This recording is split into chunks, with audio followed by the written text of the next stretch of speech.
Halo teman-teman semua, perkenalkan kita dari kelompok 10 kelas P4K, Fakultas Kesehatan Masyarakat Universitas Indonesia. Pada kali ini, kita akan menjelaskan terkait analisis Malcolm Baruch. Pada video kali ini, kita akan membahas terkait definisi Malcolm Baruch, tujuan dan alasan penggunaan, kriteria penilaian, kategori dan deskripsi, dan yang terakhir, aplikasi dari Malcolm Baruch. Yang pertama, kita perlu tahu nih definisi dari Malcolm Baruch itu apa.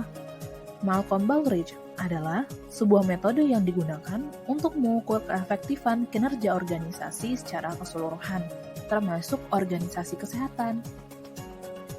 Analisis kinerja Malcolm Baruch bertujuan untuk menstimulasi perbaikan mutu dan produktivitas, menentukan dan memberikan petunjuk serta kriteria perbaikan, dan mengakui pencapaian organisasi yang telah membaik.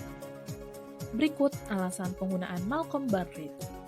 Membantu memperbaiki kinerja organisasi, memelihara perkembangan mitra, memberikan fasilitas komunikasi dan informasi, menuntun perencanaan dan pelatihan organisasi. Malcolm Baruch memiliki 7 kriteria dalam penilaiannya. Yang pertama, kepemimpinan dengan total 120 poin. Dengan 2 subkriteria, yaitu kepemimpinan senior, serta tata kelola dan tanggung jawab sosial. Yang kedua adalah perencanaan strategis dengan total 85 poin, yang terdiri dari 2 subkriteria, yaitu pengembangan strategi dan pelaksanaan strategi. Yang ketiga adalah fokus pelanggan dengan total 85 poin, memiliki 2 subkriteria, yaitu suara pelanggan dan kriteria pelanggan. Selanjutnya, kriteria pengukuran, analisis, manajemen pengetahuan dengan total 90 poin. Terdiri dari 2 subkriteria, yaitu pengukuran, analisis dan peningkatan kinerja organisasi, serta manajemen pengetahuan, informasi, dan teknologi informasi. Kemudian, ada fokus tenaga kerja dengan total 85 poin yang terdiri dari subkriteria lingkungan kerja dan keterlibatan tenaga kerja. Berikutnya, fokus operasional dengan total 85 poin, dengan subkriteria, proses kerja, dan efektivitas operasional.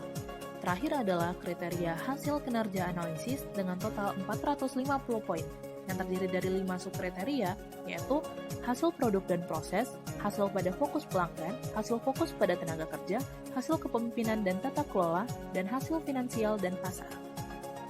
Berikutnya, sistem penilaian. Yang pertama, faktor evaluasi proses. Terdiri dari 4 faktor, yaitu approach, deployment, learning, dan integration. Yang kedua, faktor evaluasi hasil. Terdiri dari 4 faktor, yaitu level, trend, comparison, dan integration. Dalam penilaian proses Malcolm Baruch, digunakan skala dari 1 hingga 6 yang dilengkapi dengan deskripsi tiap faktornya. Berikut perinciannya.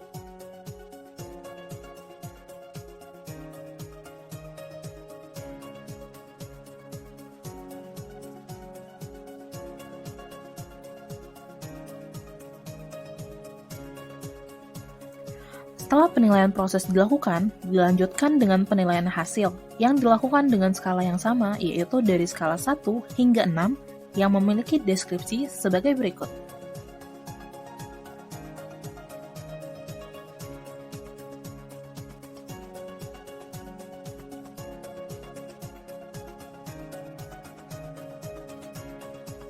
Setelah dilakukannya penilaian, total keseluruhan skor dari analisis Malcolm Baruch dapat dikelompokkan menjadi 3 jenis, yaitu excellent, average, dan poor. Untuk kategori berdasarkan skor dapat dilihat pada tabel berikut. Yang terakhir, aplikasi dari Malcolm Baruch. Analisis kinerja dengan menggunakan Malcolm Baruch pernah digunakan untuk menilai kinerja RSUD Kemayoran Jakarta pada tahun 2017. Berdasarkan analisis tersebut, diperoleh hasil sebagai berikut. Berdasarkan penilaian yang telah dilakukan sebelumnya, diketahui total skor dari informan sebesar 252,25 dan dari peneliti sebesar 218,75. Keduanya ini dikategorikan sebagai early development dengan skala skor yaitu dari 0 sampai 275. Kategori ini menandakan bahwa RSUD Kemayoran berada di tahap awal pengembangan implementasi approaches, deployment yang lemah, fokus perbaikan pada pemecahan masalah, laporan hasil penting, miskin trend, dan data pembanding. Nah, berdasarkan penjelasan sebelumnya, bisa kita ambil kesimpulan nih, kalau Malcolm Baldrige itu adalah salah satu metode yang dapat digunakan untuk menilai dan menganalisis kinerja dari suatu organisasi, salah satunya organisasi kesehatan. Dengan dilakukannya penilaian, organisasi dapat mengetahui kinerjanya saat ini dan apa saja yang dapat dilakukan untuk meningkatkan kinerja di masa depan.